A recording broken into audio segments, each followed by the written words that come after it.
existen, si es potencial y demás. Ahora vamos a ver cómo se evalúan los riesgos, ¿ya? Esto de acá. Ahora sí. En la parte de la evaluación de riesgos humanos que vamos a ver, tenemos lo siguiente. ¿Cuáles son los objetivos principales que deberíamos conocer? Los diferentes términos de determinar lo que es un peligro y lo que es un riesgo. Saber la diferencia de peligro y el término de riesgo. Para saber cuáles son las vías de ingreso al ser humano de las sustancias presentes en un ambiente de trabajo. Ahí podemos ver tipos de sustancias químicas. Puede ser que estas vías de ingreso pueden ser por inhalación o por también la parte digestiva, ¿no? Por la parte de la vía oral.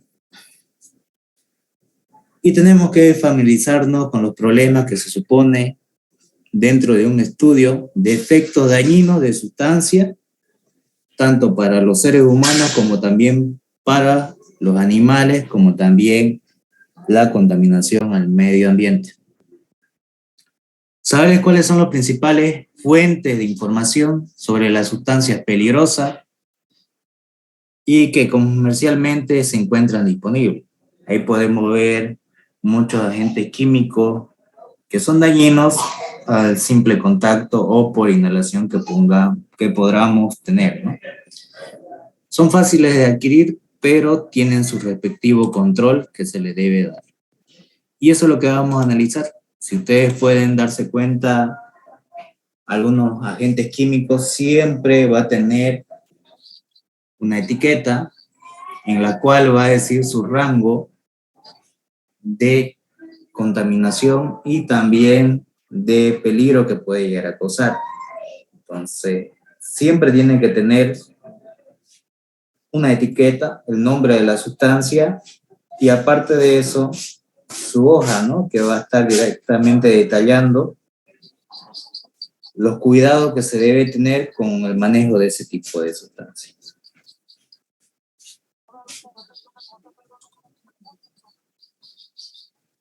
Y dentro de esto también vamos a ver lo que es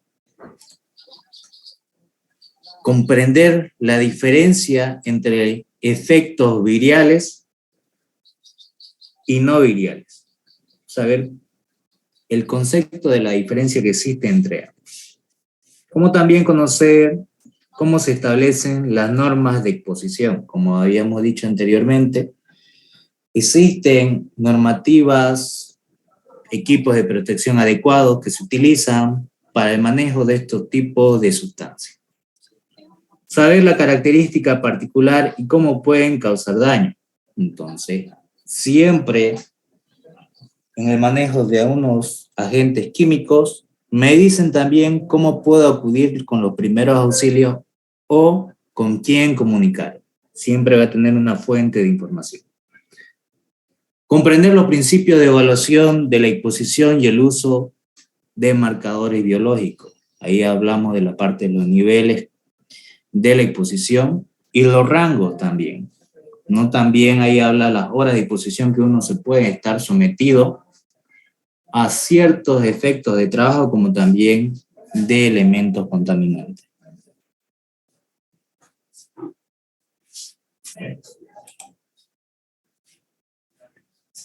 Ahí vamos a ver, en la actualidad hay notable aumento de uso de productos químicos con propiedades tóxicas.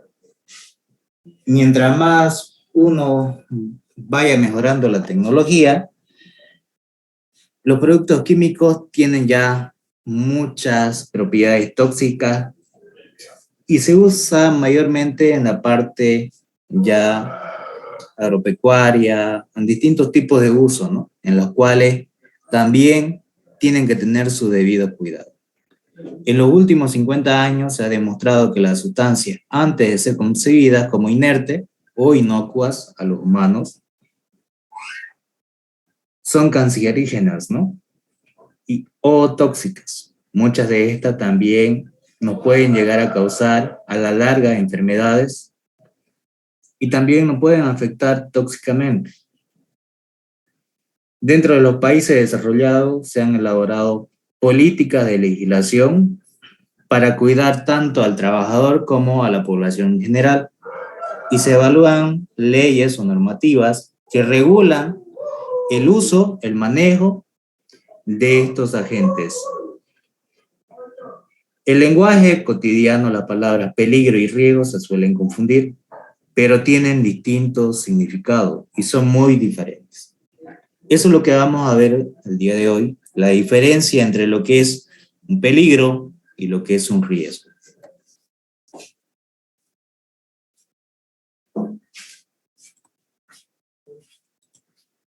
Entonces, vamos a determinar lo siguiente.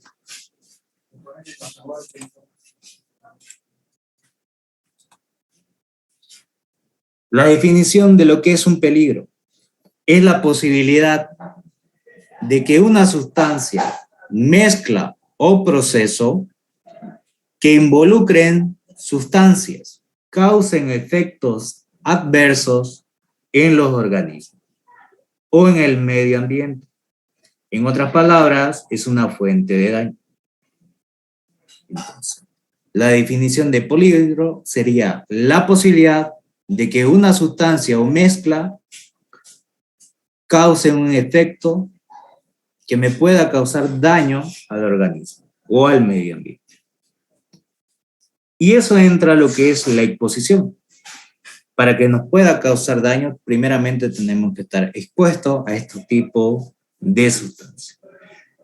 La exposición se define como la concentración, cantidad o intensidad de un determinado agente físico, químico o ambiental, que incide en una población, ya sea el organismo, órgano o tejido.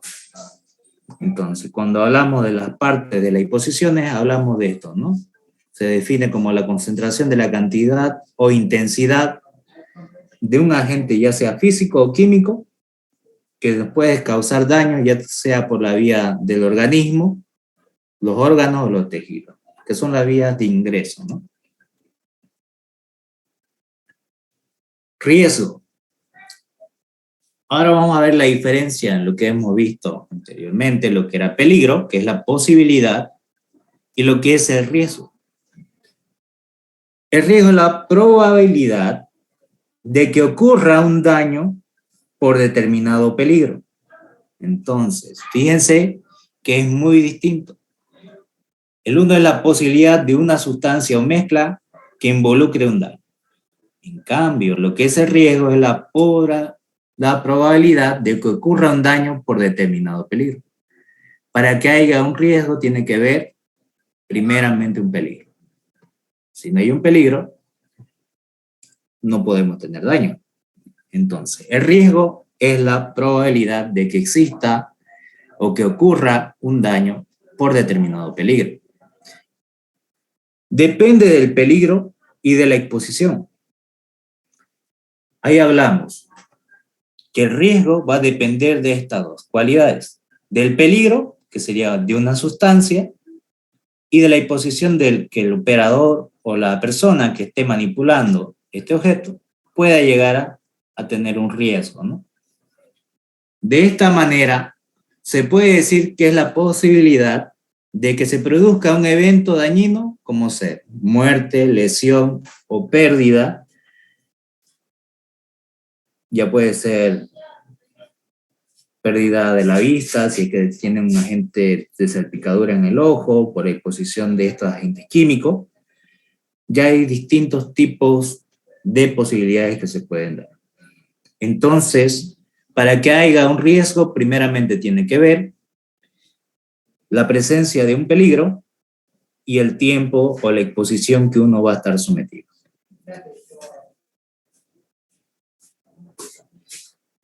Y dentro de lo que se hace mayormente para los controles es la evaluación de riesgo.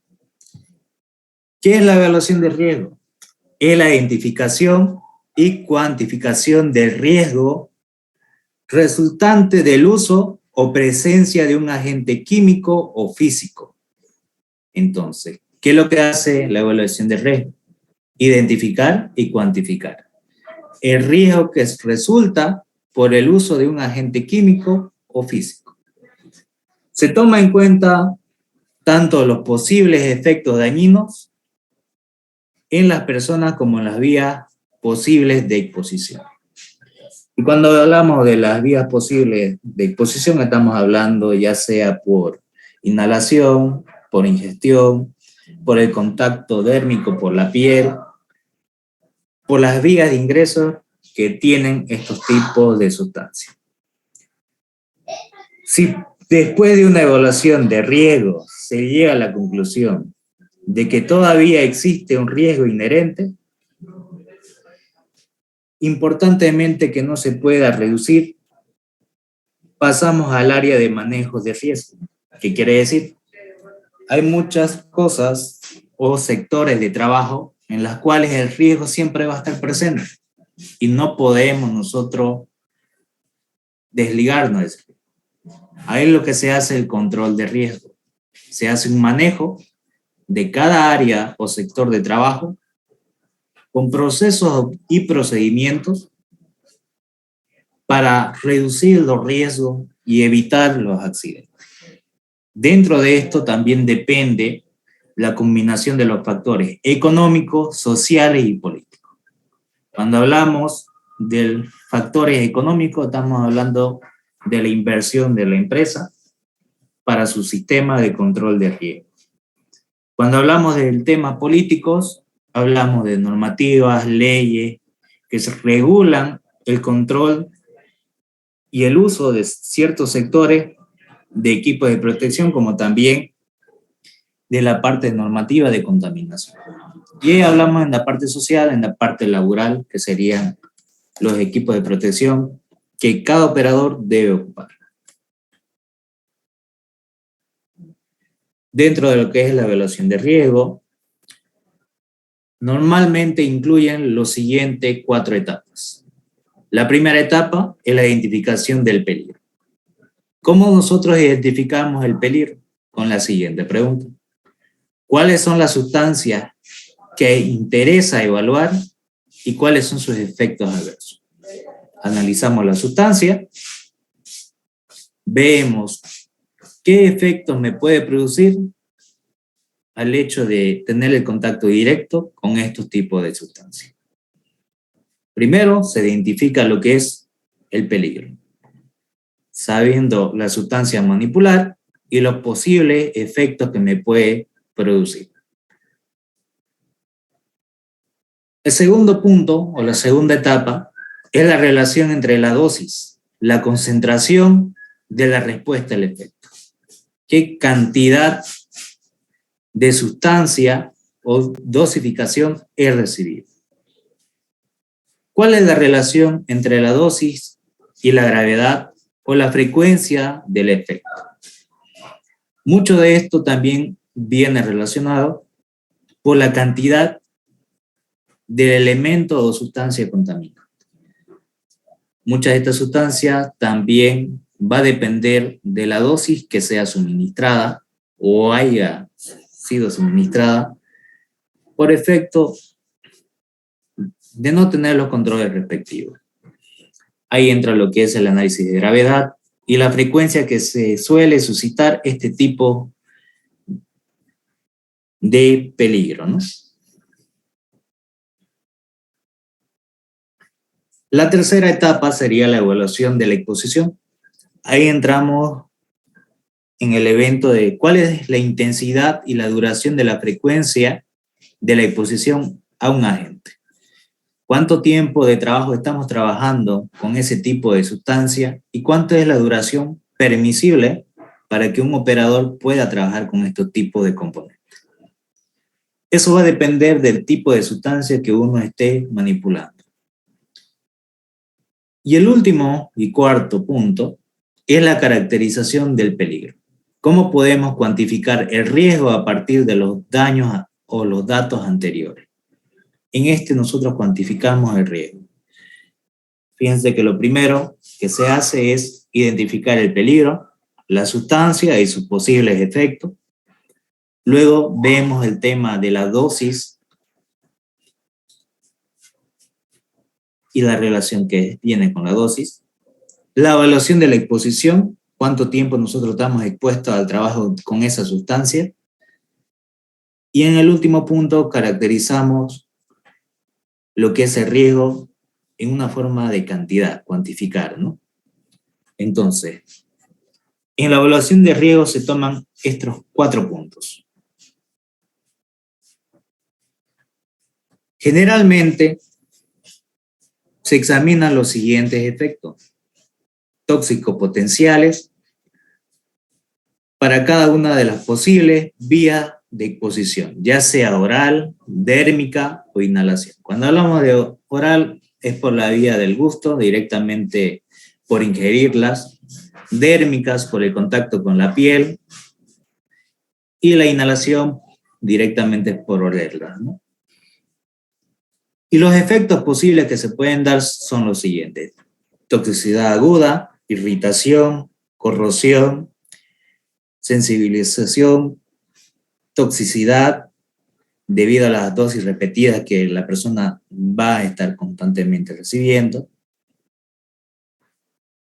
Hablamos de ya cuando entran muchos agentes químicos, también la duración del trabajo y el manejo de esta sustancia pueden generarme mutaciones.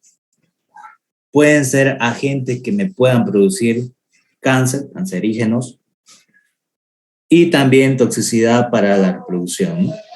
Ahí entran muchos factores que me pueden llegar a causar tanto daño inmediato como también a la larga.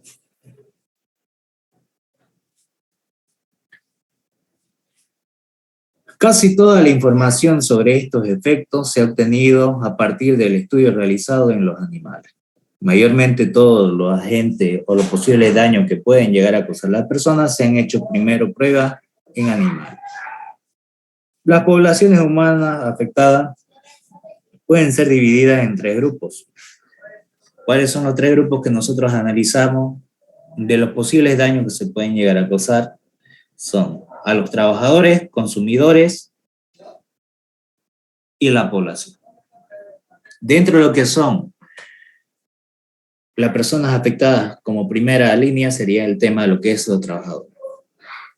Estos son mayormente los que se encuentran más expuestos debido a que se encuentran trabajando durante semanas, horas diarias, por lo menos 8 horas diarias y 5 días a la semana, que son las horas laborales, en las cuales ellos tienen más propensos al riesgo o a los peligros que ya mencionamos.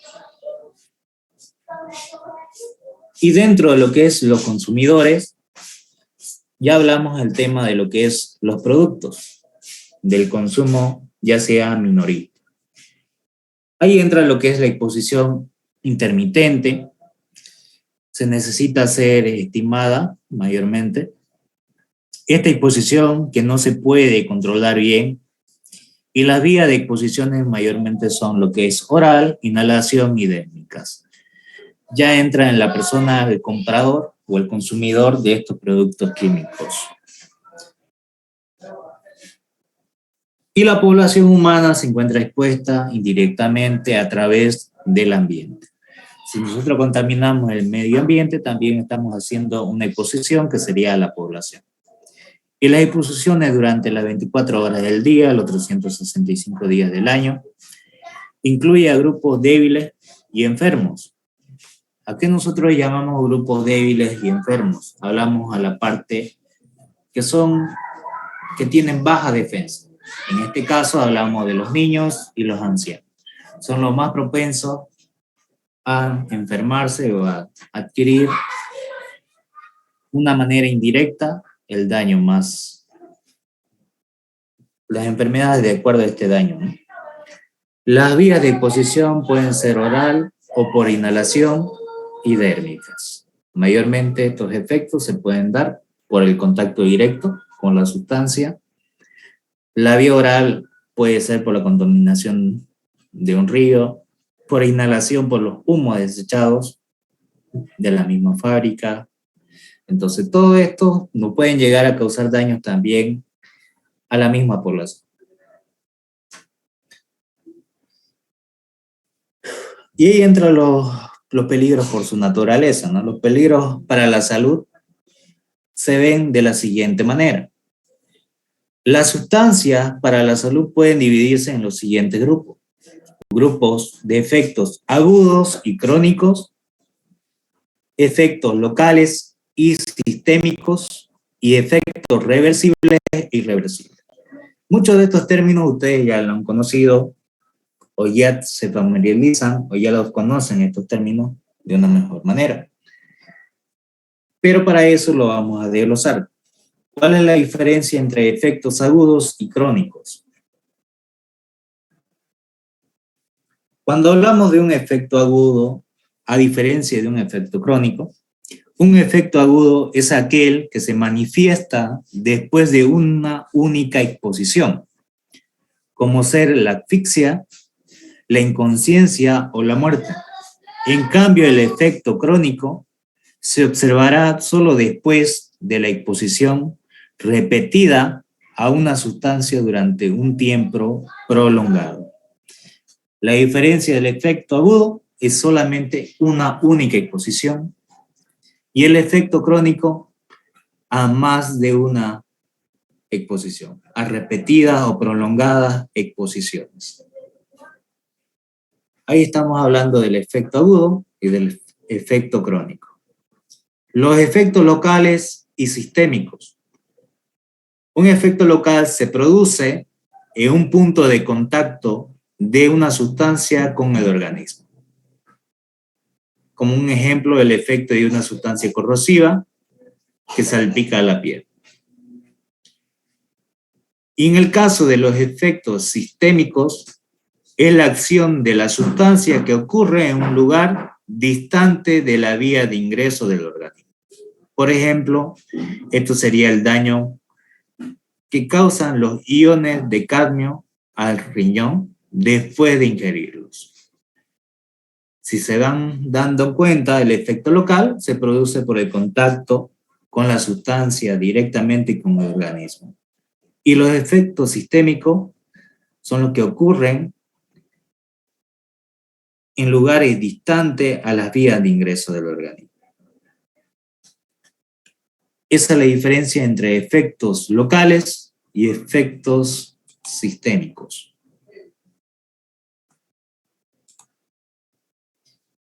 Los efectos reversibles e irreversibles. En el caso de los efectos reversibles, es el tejido de la persona que se recupera en forma con normalidad.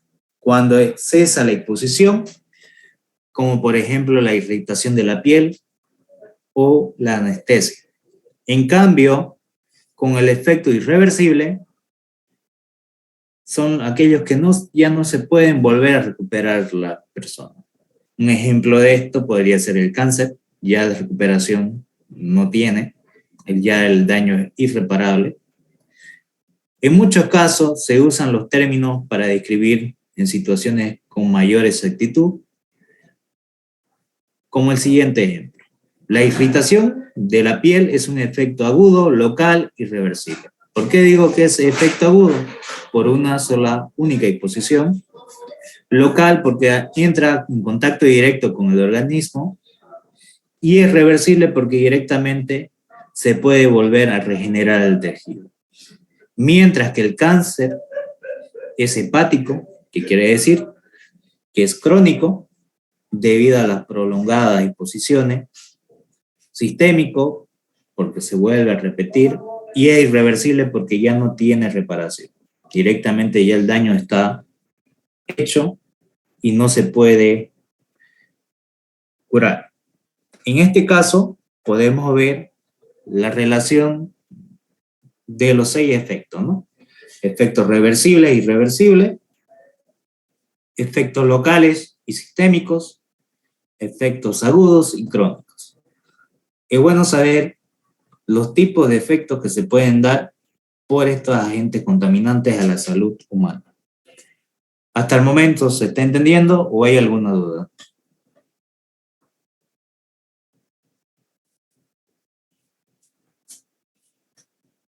¿Entiende? Oh, perfecto, Teo. Sí, sí, se entiende, se entiende. Sí, sí. Sí, se entiende, Teo. Bien. Bien. Ahora, luego de ver los efectos, ya sea reversible y irreversible que hemos visto,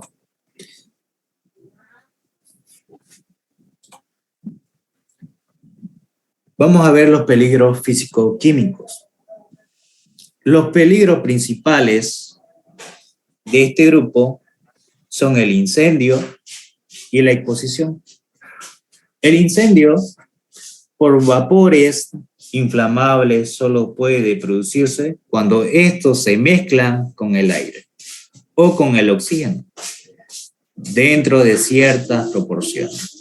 Como ustedes saben, en el mismo aire que nosotros respiramos está compuesto de varios gases, pero en distintas proporciones o porcentajes de esta combinación. Cuando la alteración de la exposición es mayor de estos agentes contaminantes, pueden llegarnos a causar problemas en la salud. Y en los vapores inflamables también pueden llegar a causar lo que es una explosión por una chispa y se produce lo que es el incendio. Estas también pueden ser causadas por la misma electricidad estática o los interruptores eléctricos también producidos por vapores inflamables, ya sea gases o polvos.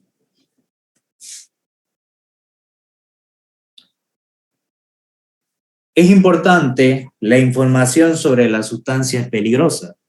Toda sustancia o químico que se vaya a trabajar tiene que tener su fuente de información.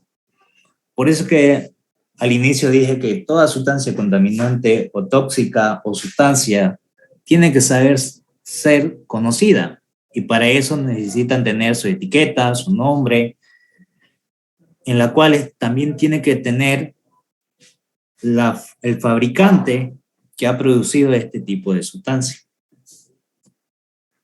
Entonces, en esto podemos ver que cada elemento químico consta de los siguientes parámetros o fuentes de información, como ser la hoja de datos de seguridad química provista por el fabricante o distribuidor. De eso hablamos del MSDS, que sería la hoja de seguridad química provista por el fabricante, en las cuales me detalla los datos, los niveles de contaminación, los elementos químicos que concentran esa sustancia química. Tiene que tener etiquetas del producto, primeramente para poder manipular una sustancia, tiene que tener su etiqueta del producto.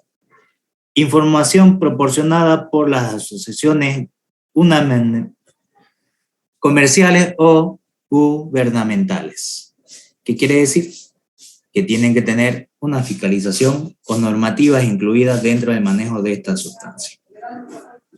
También pueden tener información adicionales como bibliografía técnica, como también números de referencia, distribuidor.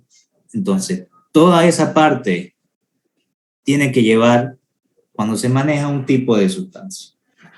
Ustedes van a ver cuando compren cualquier tipo de sustancia o producto, le va a venir la hoja de seguridad en las cuales le va a decir los niveles de contaminación provista por el distribuidor.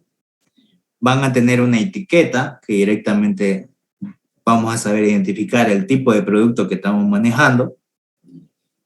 Tiene que tener una normativa de inspección, ya sea comercial, y fuente adicional. Ustedes pueden agarrar y ver también en los productos químicos o cualquier elemento de producto, que siempre va a tener una fuente de información, ya sea una página, un código, un código de barra. Todo eso ya directamente viene establecido para poder manejar cualquier sustancia química. Si la sustancia química no cuenta con estos puntos o fuentes principales de información, como vemos acá, no se puede manipular. porque desconocemos los daños que nos pueden llegar a causar. Entonces, no se debe manipular una sustancia desconocida. En este caso, siempre cualquier sustancia que se manipule tiene que tener esta fuente de información. Cuando la evaluación del riesgo concluye que este es demasiado alto, se debe considerar la inclusión de controles en la cual disminuyan hasta que llegue a niveles aceptables. Van a haber situaciones donde el riesgo es demasiado y no se puede eliminar. Entonces se hacen normativas en las cuales se hacen los siguientes controles para reducir los niveles de peligro. Es preferible lograr controlar mediante la interrupción de la actividad que se suscita en el riesgo o mediante la situación de la sustancia peligrosa por una menos peligrosa. Estas dos medidas de control se utilizan mayormente. Uno, reduciendo la menor cantidad de exposición o ya sea manejando otro tipo de sustancia que sea menos peligrosa a la que se está utilizando.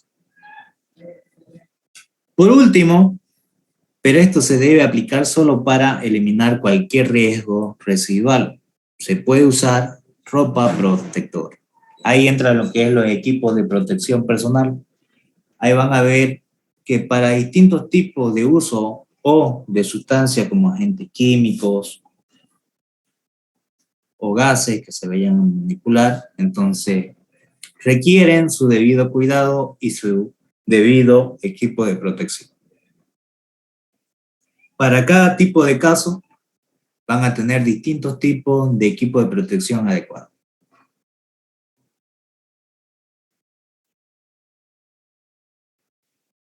¿Dónde se encuentran las sustancias químicas? Se debe implementar prácticas adecuadas de trabajo para minimizar el riesgo. Estas incluyen conservar estos elementos químicos o sustancias químicas en áreas de trabajo limpias y ordenadas.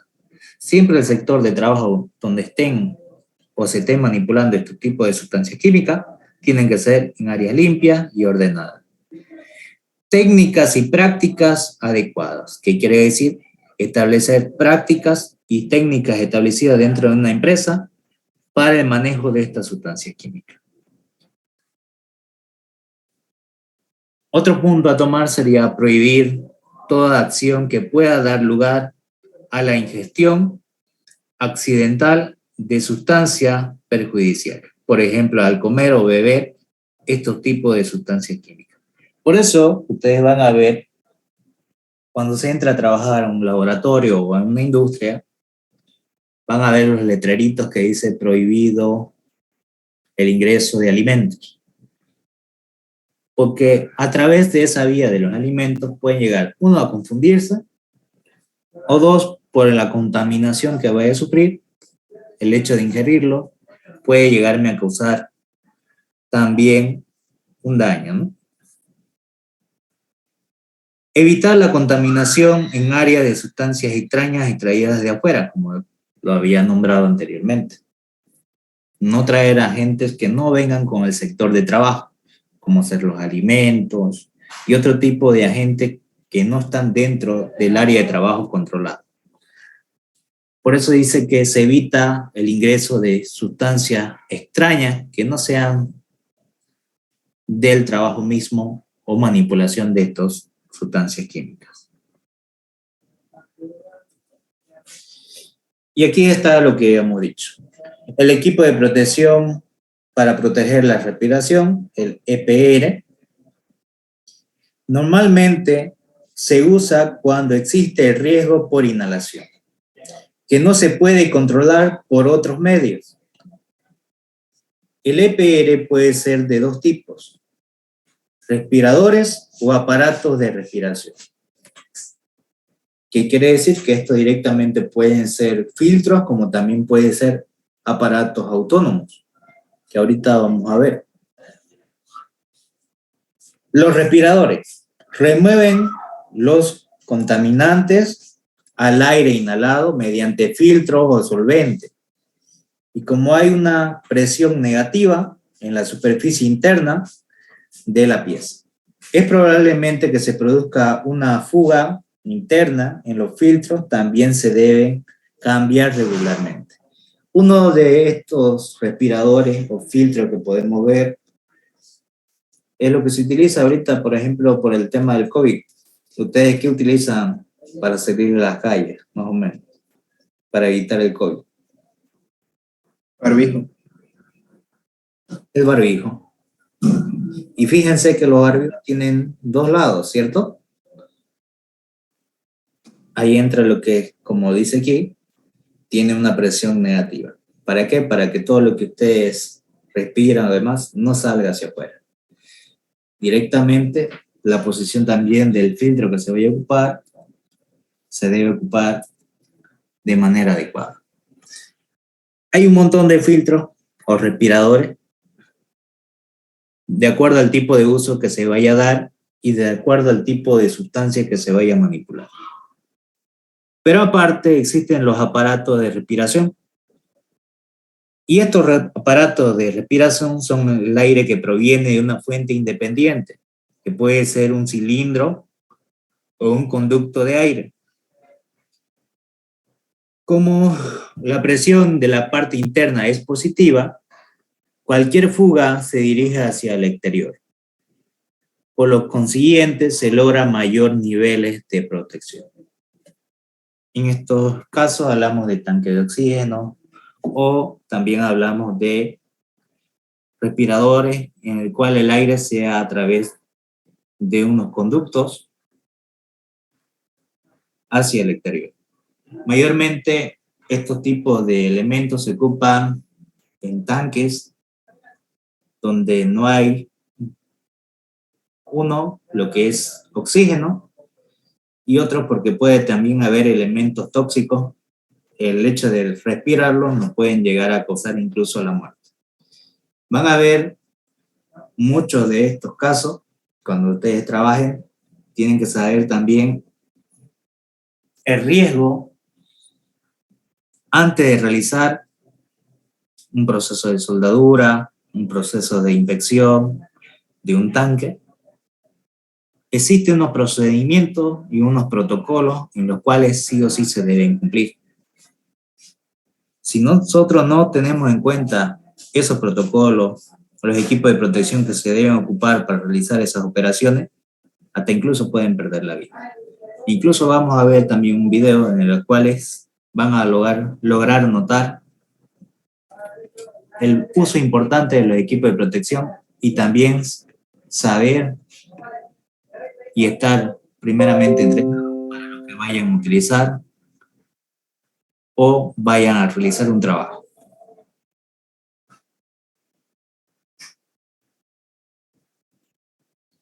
Como hemos visto anteriormente, la evaluación de riesgo comprende en 4 etapas: identificación del peligro, determinación de la relación de la dosis, la evaluación de la exposición y la caracterización de riesgo. Ahí hablamos de la parte ya cuantificativa.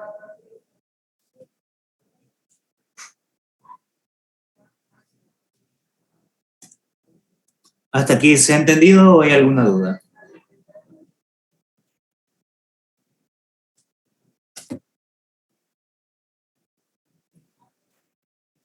¿Se entiende, ¿Claro? Tabata?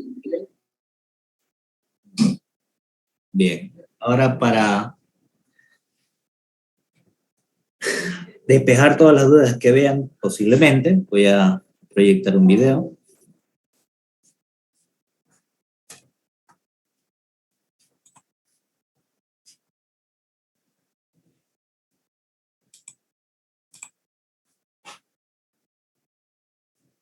¿Sabe?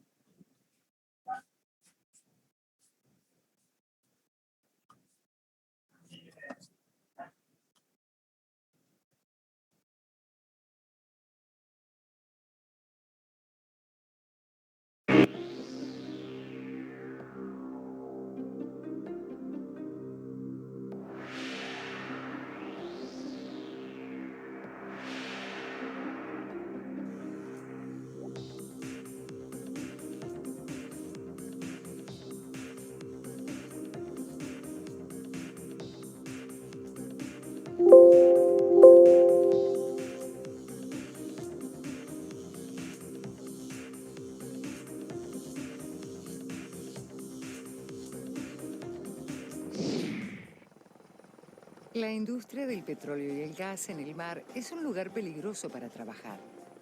Las estadísticas muestran que, comparada con otras industrias de tierra, es en realidad una actividad segura. Este récord de seguridad se ha conseguido trabajando intensamente, mejorando los diseños de planta y equipamiento, implementando sistemas de trabajo seguros, evaluación de riesgo, informes de incidentes, charlas sobre herramientas y demás.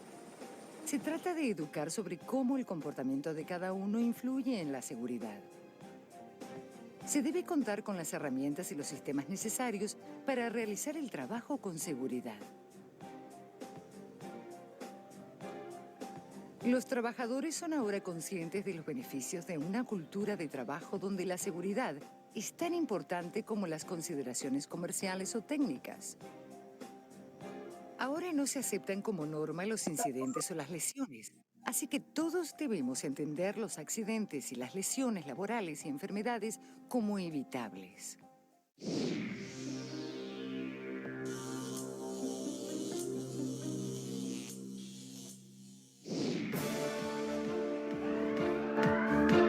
Trabajar en el mar con barcos, barcazas, taladros y otros navíos conlleva numerosos peligros, ya que el lugar de trabajo es muy dinámico, a veces de manera violenta. De este modo, los trabajos comunes en tierra, como el uso de herramientas, cargar objetos o atravesar una puerta, pueden convertirse en algo muy peligroso. Debemos ser conscientes de los peligros y los riesgos para poder evitar accidentes. Uno de nuestros sistemas más eficaces es la evaluación de riesgo. La evaluación de riesgo puede ser un documento escrito formal o puede ser una reunión informal antes de comenzar el trabajo. Ambos conllevan una planificación y una preparación de la tarea. Definamos un par de términos: peligro y riesgo. Peligro es una situación con la posibilidad de causar daño a individuos, al entorno, al equipamiento o al recinto.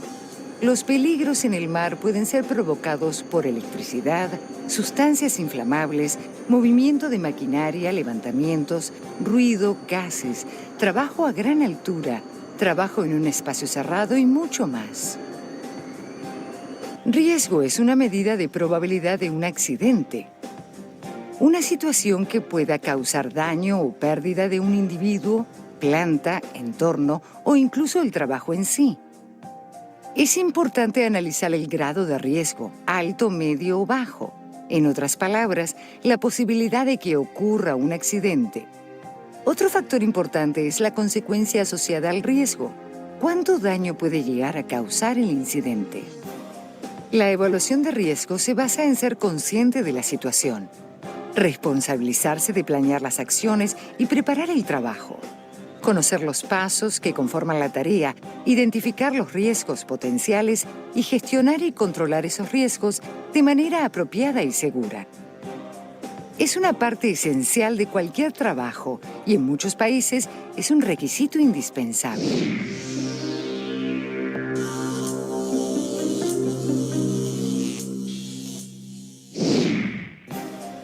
Existen varios pasos básicos. El primero es buscar e identificar los peligros que conlleva el trabajo. Hay una jerarquía de peligros establecida que va desde aquellos que afectan a personas y procesos hasta peligros para el equipo y materiales y peligros que afectan al entorno. Después debe decidirse quién puede salir perjudicado, evaluar los riesgos y consecuencias y trabajar para controlar esos riesgos.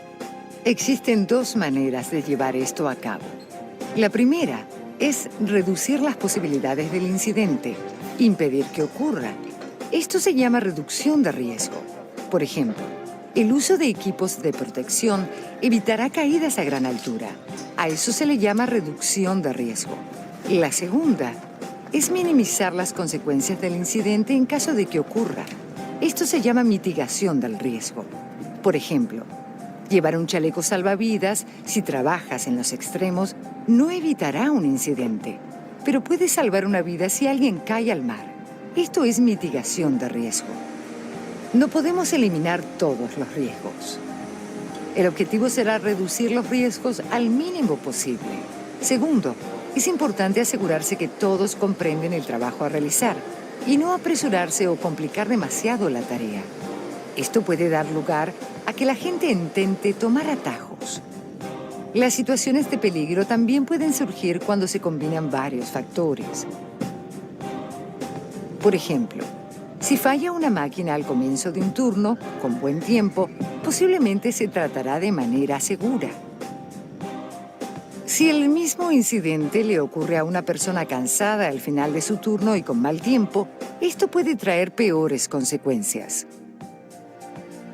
Los incidentes suelen ser una combinación de peligros o el resultado de bajar la guardia.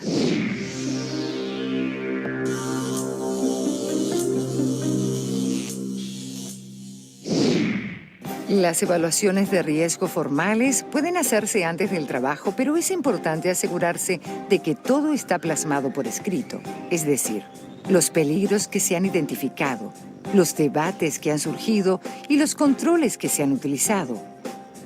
Durante la reunión de herramientas, se comenta la evaluación de riesgo para adaptarla o extenderla si es necesario. Pero no es solo un ejercicio sobre papel. La evaluación de riesgo no funcionará a menos que sea relevante para el trabajo y sobre todo para ti y para los que ejercen el trabajo. Es una herramienta para que el trabajo sea seguro. Y las evaluaciones serán revisadas regularmente si es necesario. Tus evaluaciones de riesgo deberán ir al tiempo de los cambios en el mundo real y recuerda, las acciones en una evaluación de riesgo deben ser acordes al nivel de riesgo.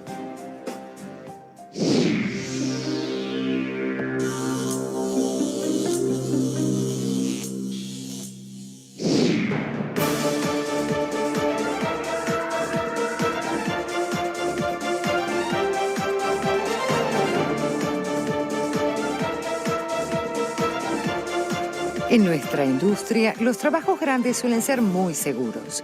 Porque son grandes, las consecuencias del accidente son importantes. Y son muchos los que están involucrados en la evaluación de riesgo. Todos saben qué hacer y cómo hacerlo. Y hay mucha gente que se preocupa de los demás.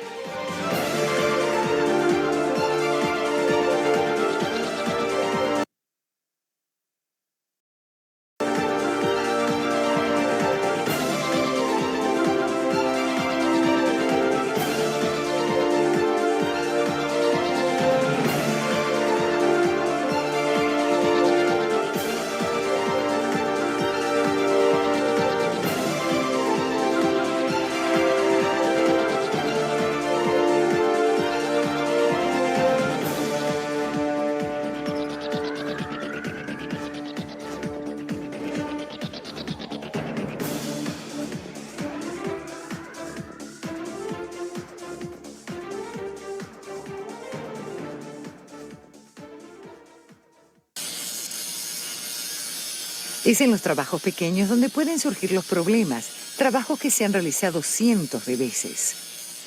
Ahí es donde resulta sencillo tomar atajos. No volver al almacén para buscar la herramienta adecuada, levantar un objeto pesado en vez de pedir ayuda o utilizar una máquina.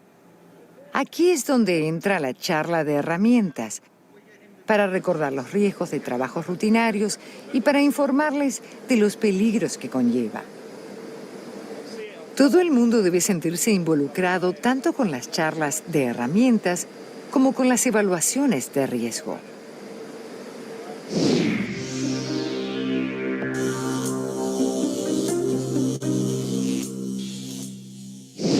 Cuando un trabajo no resulta como esperamos, pueden surgir problemas. Si algo ha cambiado, puede ser tan sencillo como que el tiempo está empeorando y entonces no fuerces la situación. Puede ser peligroso. Tómate tu tiempo para recapacitar. Controla la situación y no dejes que la situación te controle a ti. Si es necesario, comienza una nueva evaluación de riesgo. Pide consejos si lo necesitas y luego, una vez seguro, continúa. Tal vez usando otras herramientas u otro equipo de protección más seguro o aquello que requieras dependiendo de las circunstancias. Y no olvides que aunque conozcas los trabajos que realizas y el lugar de trabajo, la gente, las visitas, los contratistas y demás lo desconocen. Así que necesitarás incluirlos en tu evaluación de riesgo. Asegúrate de que la entienden y que saben lo que ocurre. Y manténlos al margen si no están directamente involucrados. Recuerda, los accidentes pueden ocurrir en cualquier lugar, en la galera, en el cuarto de control o en el puente y también en el muelle. Debes asumir que todos los lugares son posibles peligros y debe haber evaluaciones para cualquier acción. Solo las tareas más rutinarias están exentas de una evaluación de riesgo por escrito. Identificar los peligros y llevar a cabo las evaluaciones de riesgo son tareas que deben involucrar a todo el mundo. Una evaluación no será efectiva a menos que la gente pueda ofrecer su opinión y comente libremente la posibilidad de riesgos y las acciones necesarias para tratarlos. Hasta ahora hemos hablado de evaluación de riesgos como un esfuerzo de equipo, y por supuesto que lo es. Pero es importante que seas consciente de que tú, personalmente, eres el último paso del proceso, la última barrera para prevenir un accidente. Para ayudarte en esta tarea existe una herramienta de evaluación personal conocida como evaluación de riesgo de última hora. Es muy sencilla, de sentido común, pero te dará a ti y quizás a tus colegas una medida de seguridad adicional para evitar incidentes. Y es aplicable tanto en el trabajo como fuera de él. Se trata de ser consciente de tu entorno, de lo que debes hacer, de las precauciones que debes tomar y de asegurarte de entender el trabajo y de estar capacitado y equipado para ello. Una vez hayas comenzado el trabajo, si no estás seguro de cómo se está llevando o dudas sobre lo que está ocurriendo, entonces detente. Habla con tus compañeros y tu supervisor. Realiza una evaluación de riesgo si es necesario, pero asegúrate de que estás satisfecho antes de comenzar. Las evaluaciones de riesgo son una parte esencial para la seguridad y velan por ti y por tus compañeros. Y lo más importante, te devuelve a casa sano y salvo.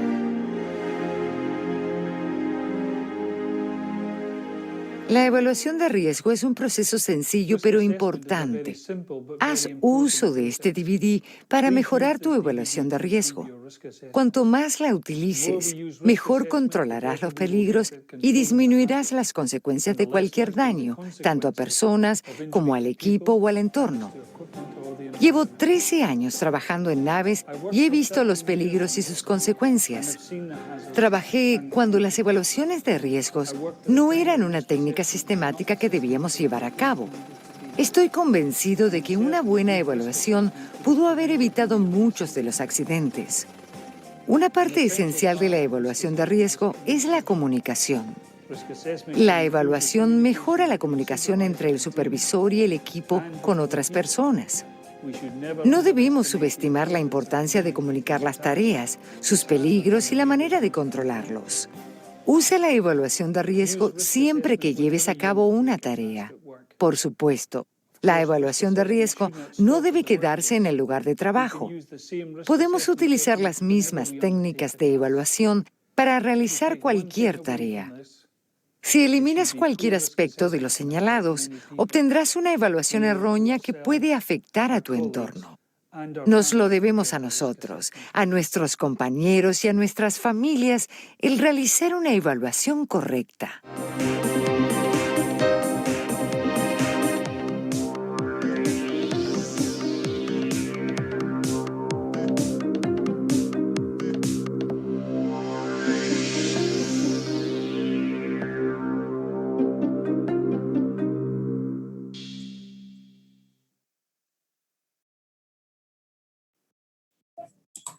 Bien, como pudieron ver, la parte de lo que es importante la evaluación de riesgo, y fíjense que fue lo mismo lo que se hizo en la diapositiva a lo que se ha explicado en el video. Incluso lo desglosan mucho más a fondo, ¿no? Ahora sí, vamos a compartir otra diapositiva. Me dicen si se logra ver la diapositiva.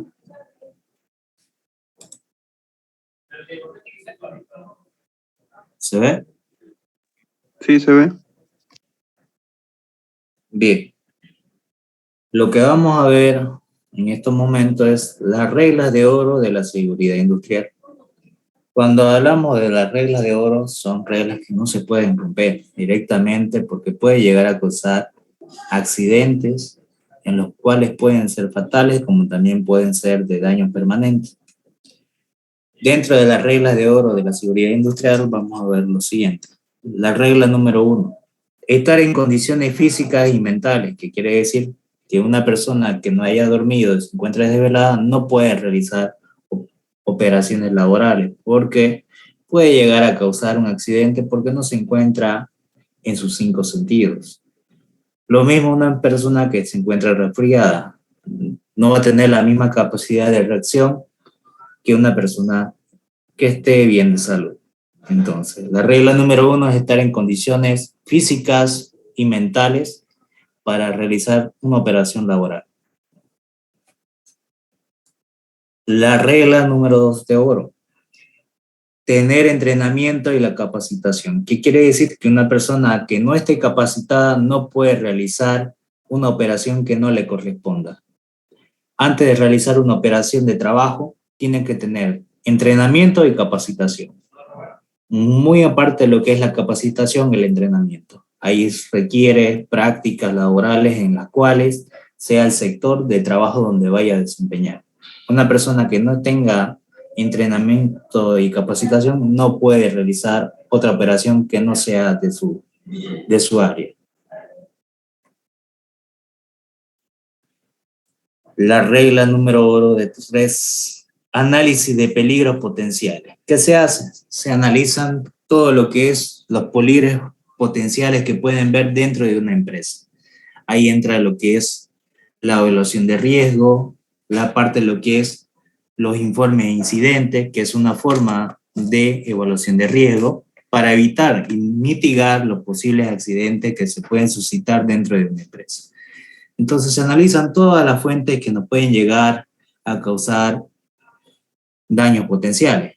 Ahí agarramos lo que es los peligros potenciales que pueden suscitarse, ya sea por las escaleras, por un charco de aceite, por cajas, por herramientas en el suelo, por estantes en mal estado o por caídas de herramientas.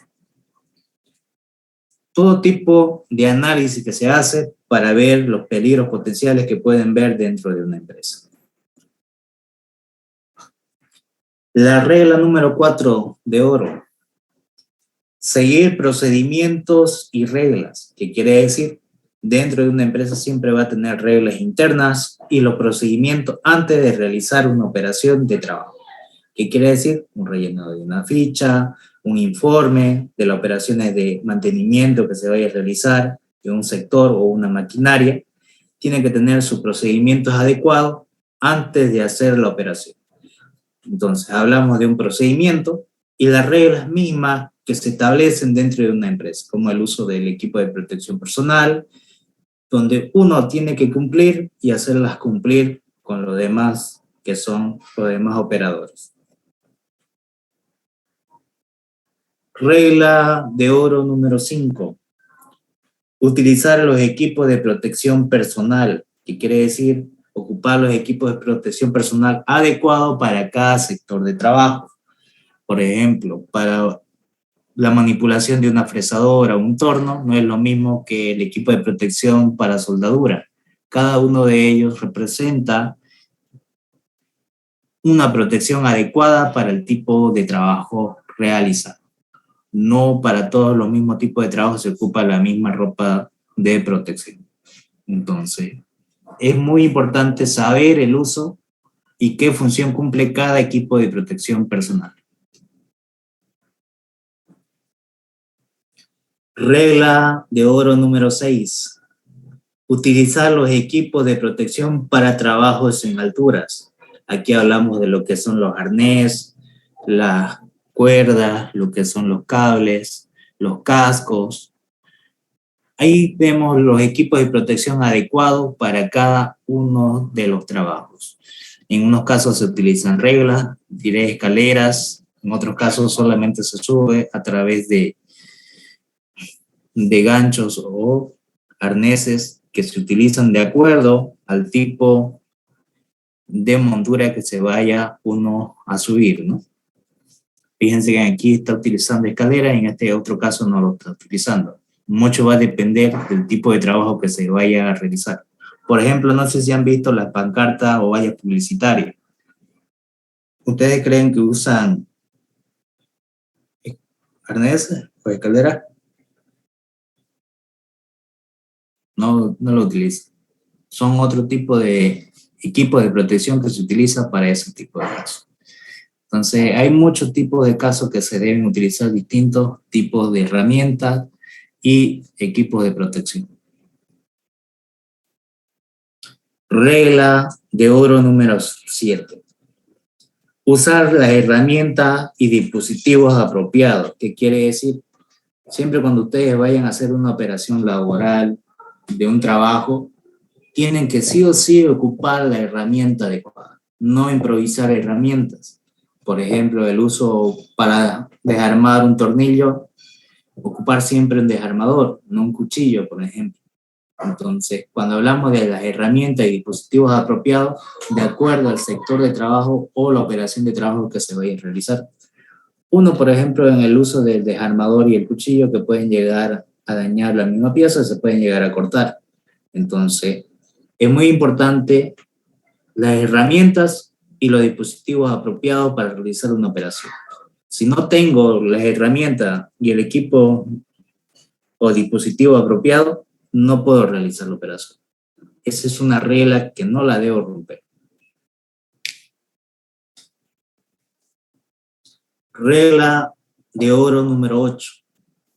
Aplicar bloqueos y liberación de fuentes de energía. Estos equipos que ustedes ven de bloqueos, fuentes de energía que tenemos acá, ya sean también señaléticas, ya sean candados, se utilizan ¿para qué? Para operar una maquinaria, un tablero, en la cual se libera toda fuente de energía antes de realizar un trabajo. Y para eso también se aplica estos dispositivos de seguridad por si hay un agente externo que pueda volver a conectar la energía. Entonces, estos liberadores de energía y estos señalética o candados me ayudan a trabajar correctamente para evitar un accidente. Regla de oro número 9. Operar equipos de izaje correctamente. Ahí hablamos de las grúas. Para poder operar una grúa tenemos que tener, uno, la capacitación, el entrenamiento adecuado para el uso de estos equipos de izaje. No cualquier persona puede realizar estas operaciones de izaje. Para aquellos tienen que ser personas que tengan la capacitación y el entrenamiento adecuado. No cualquier persona puede manipular estos vehículos. Regla de oro número 10. Mantener distancia apropiada entre vehículos. Los que tienen, por ejemplo, licencia de conducir, ustedes van a saber que incluso dan un examen en el cual le dicen cuánto es la distancia que tienen que estar separados entre vehículos. Esto más va a la parte vial, en la parte de lo que es tránsito, y en las cuales le va a indicar también lo que es las clases de manejo y demás que se dan para mantener también la distancia apropiada entre vehículos. Por ejemplo, ustedes van a ver cuando un camión cisterna dice también, ¿no? Mantener distancia apropiada de acuerdo porque tiene un elemento altamente explosivo, ¿no? Inflamable. Entonces, toda esa parte entra en lo que es el manejo de la distancia apropiada entre vehículos. Regla de oro número 11. Tener cuidado con cargas suspendidas. Aquí podemos ver personas que se encuentran debajo de este auto que está siendo levantado por una grúa a través de esta celinga. Es muy importante que cuando se realicen trabajos de alzamiento de carga o elevación de carga, nunca tiene que ver ni una persona por debajo de el trabajo de estos equipos. Por eso se ponen cintas en las cuales dicen que prohibido el paso para evitar que haya personas de acuerdo a estos tipos de trabajo en altura, como podemos ver, en este caso del lizaje de esta carga, que puede llegar a caer o se puede llegar a romper y puede llegar a aplastar a las personas que se encuentran debajo. Dado que puede suscitarse debido a que la eslinga no sea la adecuada, que ya tenga desgaste o no sea de la carga que corresponde. Ustedes van a ver dentro de lo que son las eslingas, siempre tiene un sello de cuero en las cuales dice su capacidad máxima de alzamiento de carga. Y mucho va a depender de cómo esté posicionado el ángulo del alzamiento de la eslinga para disminuir la capacidad de su carga. Y en el elevamiento de esto mayormente se hace con unos soportes o unos protectores para evitar que el mismo equipo que se está elevando lo corte. Y hay muchos tipos, ¿no? Pueden ser con cables, pueden ser con puente de grúa, pueden ser con eslinga, como vemos acá, los alzamientos de la carga.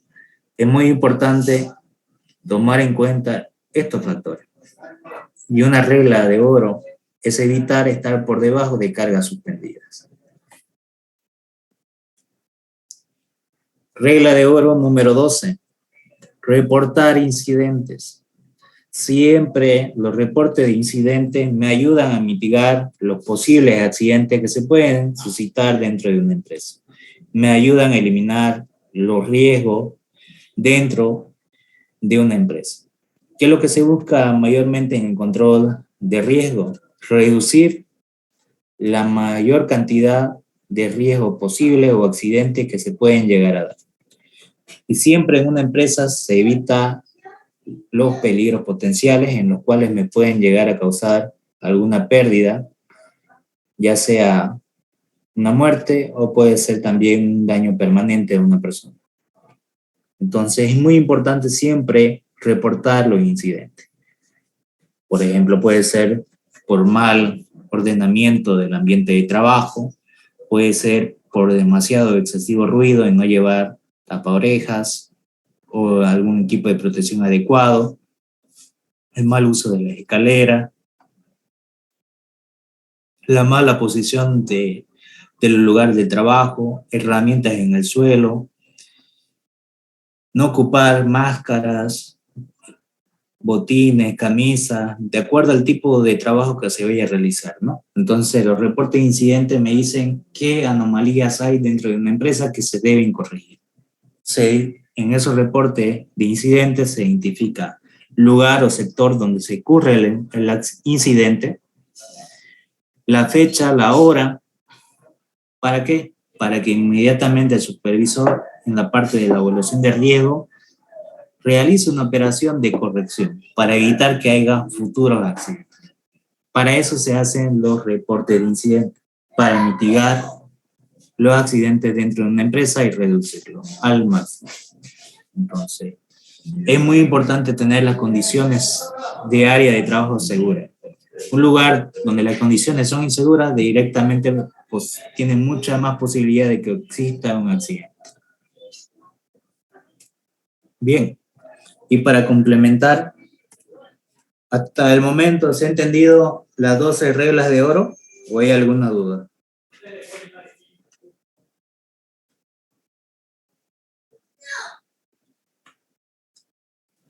¿Se ha entendido?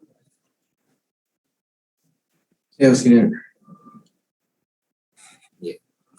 Ya, para complementar, vamos a proyectar otro video, ¿ya?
Bien, aquí podemos ver una regla básica de seguridad industrial, que son las 2 reglas de oro.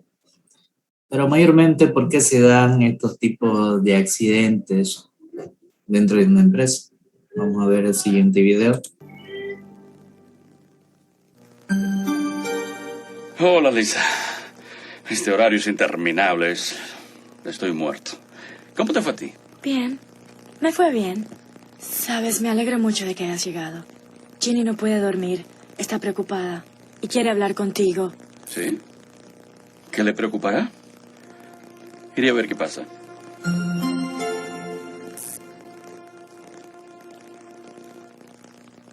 Hola, cariño. ¿Por qué no te has dormido? Papi, estaba preocupada por ti. En el diario vi una foto de un accidente y no quiero que tú tengas un accidente. Pues, como verás, estoy bien. No tienes por qué preocuparte. ¿Sabes? Siempre he creído que hay alguien protegiéndonos desde el cielo. Alguien que siempre nos cuida. Entonces, ¿por qué hay accidentes? Pues, por muchas razones. Creo que ese alguien espera que nosotros también nos cuidemos, que evitemos los peligros. ¿Estás seguro? Sí, lo estoy. Oye, ¿sabes qué? La próxima vez que te preocupes, quiero que sacudas esto con fuerza y te fijes en la nieve. Tu abuela siempre me decía que si me fijaba bien en la nieve, podría ver a los ángeles haciendo buenas obras. Ujú.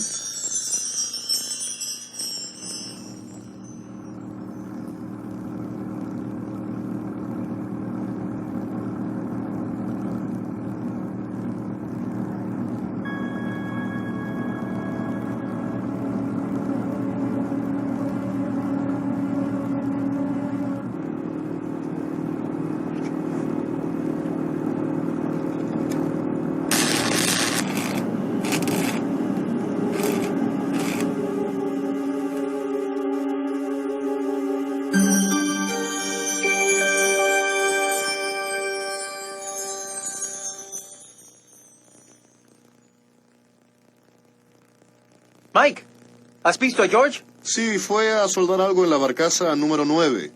¿Qué? Acabo de enviarle un informe al supervisor de la noche. No lo hice antes porque ya teníamos demasiado por hacer. Creo que estas tuberías viejas tienen un escape. Huelen extraño. ¿Extraño? Sí. Y si intentan soldarlas, puede que exploten. Escucha, él tiene un radio. Trata de llamarlo, ¿eh? George. George. ¡Habla! Es Jake, por favor, responde.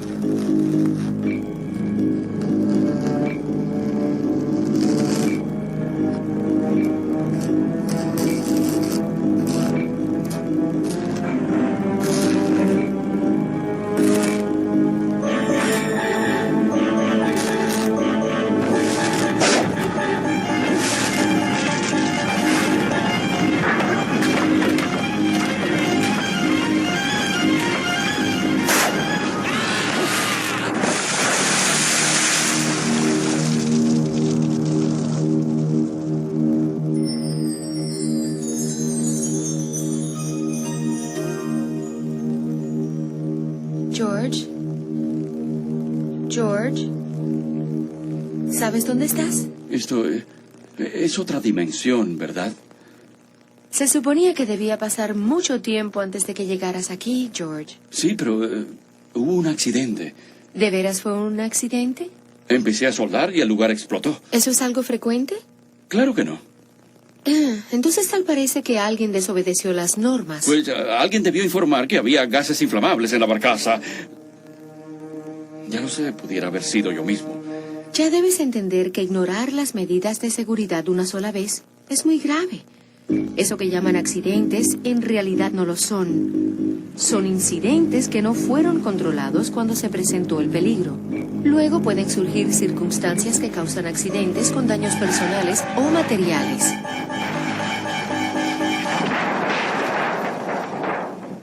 ¿Tú soldarías donde hubiesen gases inflamables? No, es absurdo. Alguien debió avisarme. O tal vez yo pude haberlo evitado. Ahora lo entiendes. La gente debe responsabilizarse por reportar los problemas y controlar los riesgos donde quiera que ocurran. De esa manera se evitan los accidentes. Vamos a analizar tu accidente para ver si de alguna forma pudo evitarse. Tu muerte fue el resultado de un entorno peligroso. Había gases explosivos en tu área de trabajo que no estaban controlados. Eso es ignorar las normas establecidas. Además, no hubo comunicación. Nadie te informó sobre esos gases antes de que empezaras a trabajar.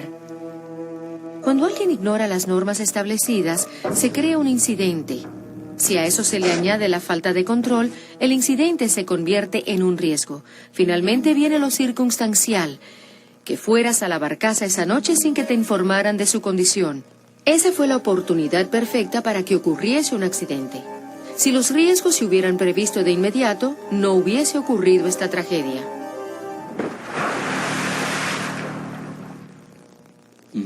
Entiendo.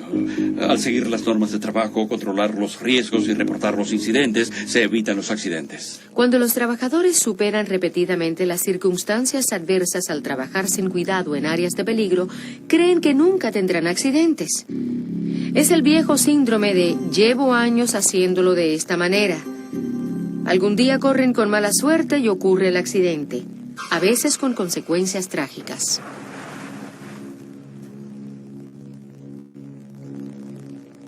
¿Y eso de qué me sirve? Te dije que habías llegado aquí antes de tiempo, ¿verdad? Te voy a hacer una propuesta, George. Quiero que regreses a la Tierra y hagas que la gente tome conciencia. Convéncelos de que sigan las normas establecidas, que controlen los riesgos y que se dediquen a evitar los accidentes. Seguro. Me le acerco a la gente y les digo, estoy muerto, no acabes como yo. Toma en serio la seguridad mientras puedas. Pues tal vez no puedan verte, pero te escucharán en sus mentes.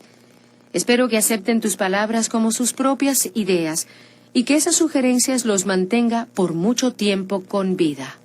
Qué bien. ¿Y puedo volver a casa luego? Mi familia debe estar muy triste. George, ya es muy tarde. Solo puedo decirte que pienses en lo que le dijiste a tu hija. Fíjate bien en la nieve y verás a los ángeles haciendo buenas obras.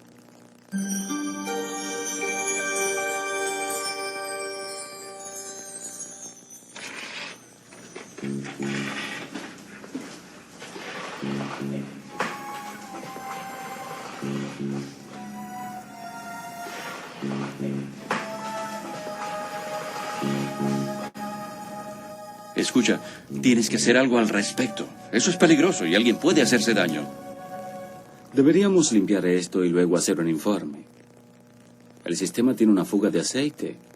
Puede ser peligroso. No es mi problema. Y la limpieza no está entre mis deberes. No, no lo está, pero hay que evitar accidentes. Ser conscientes. Una norma de seguridad es reportar incidentes. Es verdad, Dick. ¿Cómo te sentirías si alguien sufriese un accidente?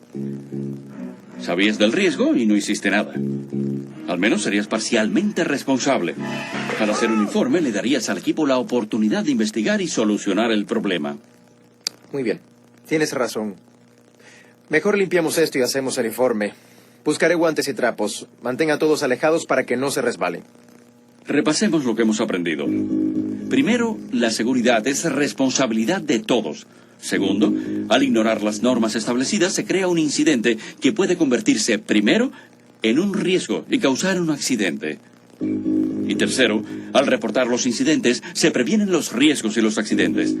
Finalmente, si alguien sufre un accidente por un incidente que usted no reportó, usted debe compartir la responsabilidad por los daños a la salud o a la propiedad que resulten de ello.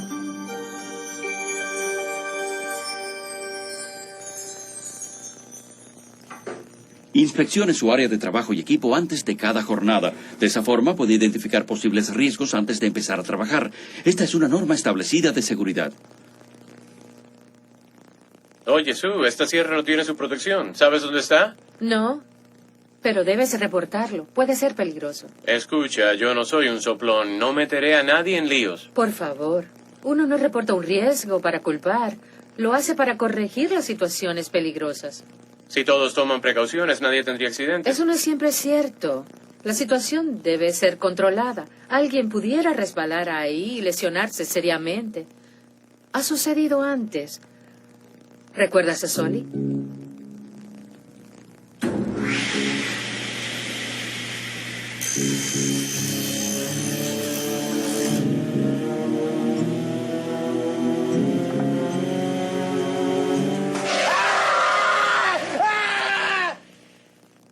No querrás que ocurra otro accidente parecido. Sí, fue muy serio. Lo reportaré. Creo que están comprendiendo. Repasemos lo que Charlie aprendió. El primer paso al reportar un incidente es la identificación. Después, uno reporta los riesgos para corregir la situación, no para culpar a otro. Y por último, ser cuidadoso no significa que los accidentes puedan evitarse. A cada riesgo hay que aplicarle cierto control para evitar los accidentes.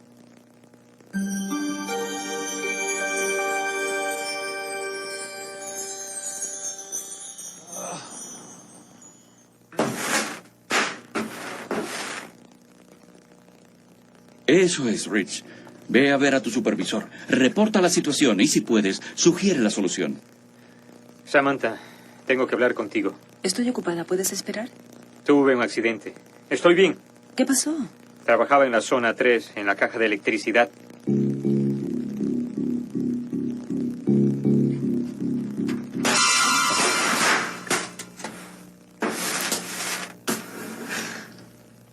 Desconecté la corriente y puse el aviso. Entonces no sé qué ocurrió. Hubo un chispazo y caí de espaldas. Había 2 circuitos. ¿Los revisaste antes de empezar? ¿Había 2? El plano muestra una sola línea. Pues tiene un error. Recuerda, Luke puso otra línea cuando estabas de vacaciones. Nadie me lo dijo. ¡Pude morir! El incidente fue reportado. Tu responsabilidad como gerente es evaluar el problema e intervenir. Siento mucho lo que pasó, Rich. Qué bueno que estás bien. Voy a cerciorarme de que no vuelva a ocurrir. Esto nos da otra oportunidad. Instalaremos un sistema para actualizar todos los planos antes de que alguien trabaje allí. Y también dejaremos constancia de cada trabajo. Así se sabrán todos los cambios. Reportar un incidente conduce a la evaluación del mismo y a encontrar una solución.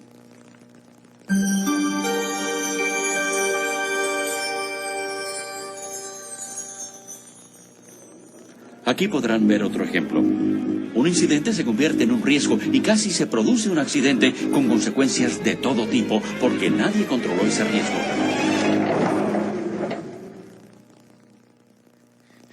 Eso estuvo cerca. Debemos reportarlo. Vamos, aquí nunca ha habido un accidente. Pero sabes que aquí siempre ocurren estas cosas. Piensen en el tránsito de los montacargas en su trabajo. Luego en esto, reportar un posible accidente es tan importante como reportar un accidente mismo. Tal vez aún más, porque pudiera prevenir un accidente mayor. Vamos, me da vergüenza reportar este incidente. A menos que corrijan las condiciones, es cuestión de tiempo de que ocurra un accidente. Es peor que no lo reportemos y alguien tenga un accidente.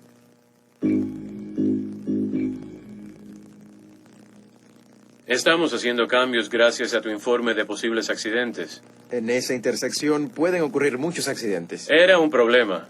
En mi evaluación de la situación consideré las posibilidades de que ocurrieran accidentes y sus posibles consecuencias.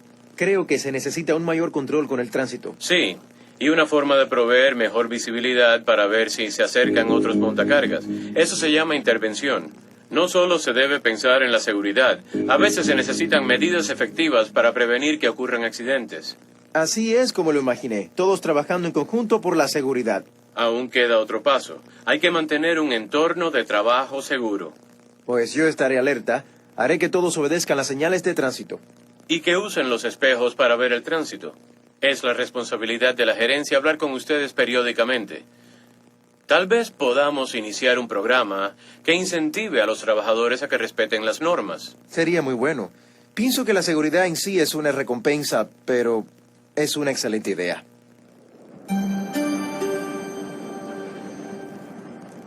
Creo que he cumplido mi misión. Le he recordado a la gente que la seguridad es responsabilidad de todos, que reportar todos los incidentes previene los riesgos y podría eliminar los accidentes en el trabajo, Cuando alguien ve un incidente, un posible riesgo o casi ha tenido un accidente y lo reporta, la situación puede ser evaluada para adoptar las medidas necesarias. Bien, ¿y qué me espera ahora? ¿Seré un alma en pena? George, has hecho muy buen trabajo. Al hacer que la gente tome parte activa en reportar incidentes, has prevenido daños personales y de propiedad. Ahora veo a una niña que espera que un ángel haga una buena obra.